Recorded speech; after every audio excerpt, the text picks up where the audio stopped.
Our second reading is from the 26th chapter of the book of Deuteronomy, verses 1 to 11. The Hebrew people are standing just outside the promised land, and this is the instruction they are given. When you have come into the land that the Lord your God is giving you as an inheritance to possess, and you possess it and settle in it, you shall take some of the first of all the fruit of the ground which you harvest from the land that the Lord your God is giving you, and you shall put it in a basket and go to the place that the Lord your God will choose as a dwelling for his name. You shall go to the priest who is in office at the time and say to him, "Today I declare to the Lord your God that I have come into the land that the Lord swore to our ancestors to give us." So when the priest takes the basket from your hand and sets it down before the altar of the Lord your God, you shall make this response before the Lord your God. "A wandering Aramean was my ancestor, and he went down into Egypt and lived there as an alien, few in number. And there he became a great nation, mighty and populous. And when the Egyptians treated us harshly and afflicted us by imposing hard labor on us, we cried to the Lord, the God of our ancestors, and the Lord heard our voice and saw our affliction, our toil, our oppression. And the Lord brought us out of Egypt with a mighty hand and an outstretched arm, with a terrifying display of power and with signs and wonders. And God brought us into this place and gave us this land, a land flowing with milk and honey. So now I bring the first of the fruit of the ground that you, O Lord, have given me. Then you shall set it down before the Lord your God and bow down before the Lord your God. Then together with the Levites and the aliens who reside among you, you shall celebrate with all the bounty that the Lord your God has given to you and to your house. The word of the Lord. So both texts this first day of Lent are about wandering, whether it is 40 years in the case of Israel or 40 days in the case of Jesus. Both of them beg the question, what does your wandering in the desert prepare you to inherit? And Luke's gospel is forever struggling with the question, who do you say that Jesus is? The text shows us the tempter, or the devil, asking that question. If you are the Son of God, then let's see what you can do. And Jesus refuses to let the tempter define his mission. He will not make bread out of stones. He will not accept worldly power. He will not jump off the temple into the waiting arms of angels. The things that the devil asks Jesus to do are not bad in and of themselves. Making bread out of stones would allow Jesus to feed a whole lot of hungry people, in fact. But if Jesus is to be the Son of God, he realizes there is only one voice he can obey, and it is not the devil's. So Jesus will go on to feed hungry people later in Luke's gospel. He will go on to proclaim God's kingdom, and he will head to the cross with confidence that the angels will indeed catch him on the other side. But he's only going to do those things for God's purposes, not to impress the tempter. So Jesus makes it through his period of wilderness wandering with a clearer sense of his identity as God's Son, with a clearer understanding of his mission, and with confidence in the voice he will follow. But wilderness wandering is rarely as successful for us, friends. Remember, it took the Hebrew people 40 years of being lost before they finally could see the promised land. It took them 40 years to trust God. And they stand on the threshold and they're given instructions for what they will do as people who have been delivered, as people who are no longer wandering. First, they're called to give thanks and to give back, to take a share of the first fruit of the harvest and give it to God in gratitude and praise. And as they do that, they're called to recall their story, to remember the journey they've been on. The act of giving thanks and offering is intricately connected with the act of remembering. And you know what they say about remembering: those who forget the past are doomed to fail history class. That's not quite it. What is it? Those who refuse to learn from the past are bound to repeat it. So the act of remembering the past is not just to remember the good old days. We remember the past to create a new and better future.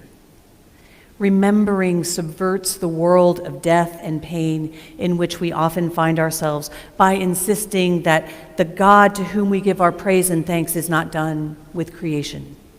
God has provided help for God's people in the past, and God is the God whose steadfast love endures forever. So we're called to remember as an act of faith for a future in which God will deliver and will save again.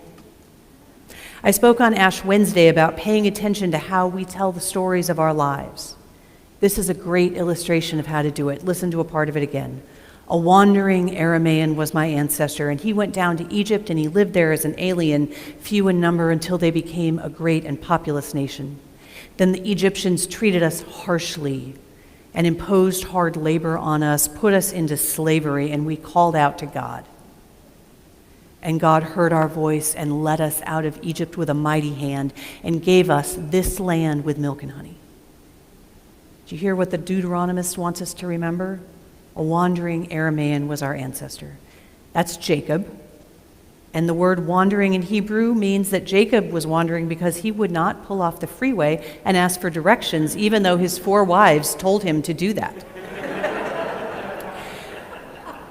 Jacob is wandering in the wilderness because he is lost and his own resources were not getting him to his destination. We begin our story with the acknowledgement that we come, friends, from a long line of wanderers, of people who are lost and who need God's help to get where they're going. There is also an acknowledgement in the story of the difficult and painful part of their past. They were slaves in Egypt, mistreated and oppressed. So remembering doesn't require you to whitewash the past.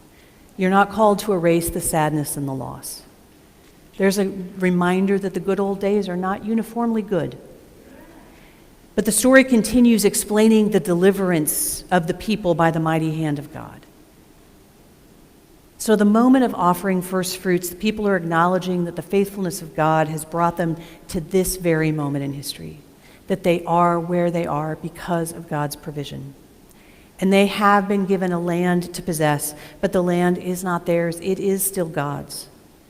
And so the act of offering first fruits is about that reminder. Did you hear how much the passage referred to the acts of the Lord your God? The Deuteronomist is not going to let us forget whose story we are in.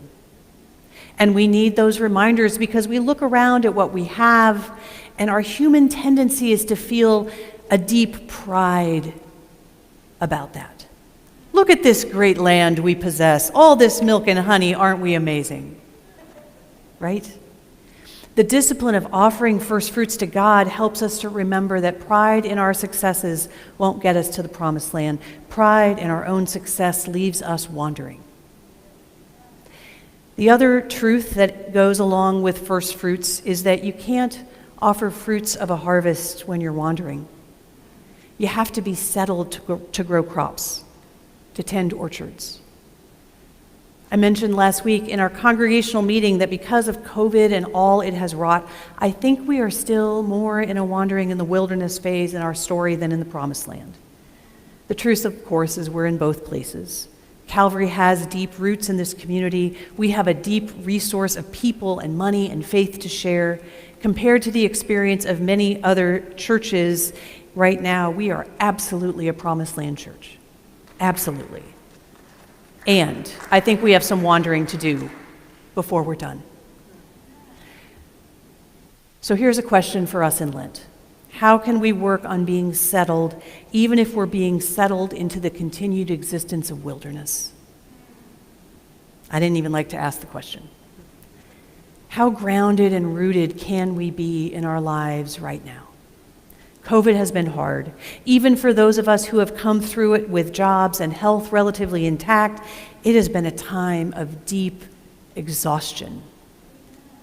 And all of the unknowns can unmoor us. So while there is grace and provision in wilderness wandering, we don't want to become completely lost. We can't lose track of who we are and whose we are while we're in the wilderness.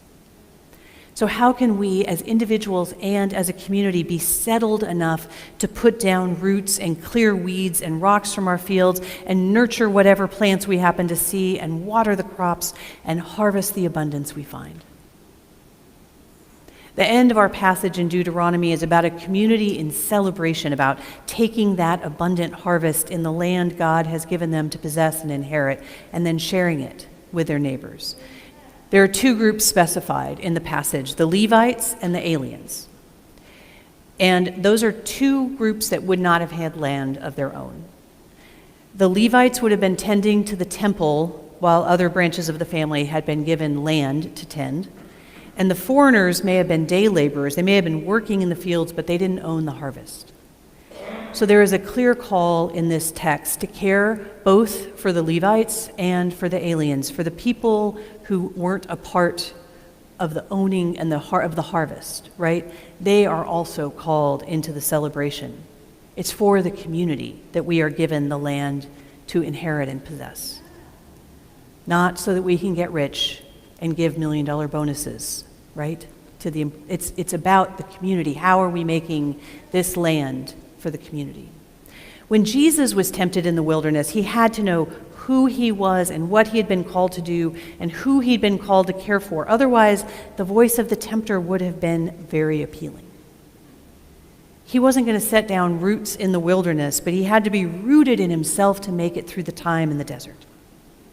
So as we consider how we can root ourselves during a time of wilderness provision, I want to leave you with the words of one of my favorite poets, David Whyte, from his poem, Self-Portrait. I want to know if you are prepared to live in the world with its harsh need to change you. If you can look back with firm eyes saying, "This is where I stand." I want to know if you know how to melt into that fierce heat of living, falling toward the center of your longing. As we move into this season of Lent, consider your own identity, your own calling, your own confidence in the love of God who created you. And let us, like our Hebrew ancestors at the edge of the wilderness, remember that even in desert wandering, God is providing abundance.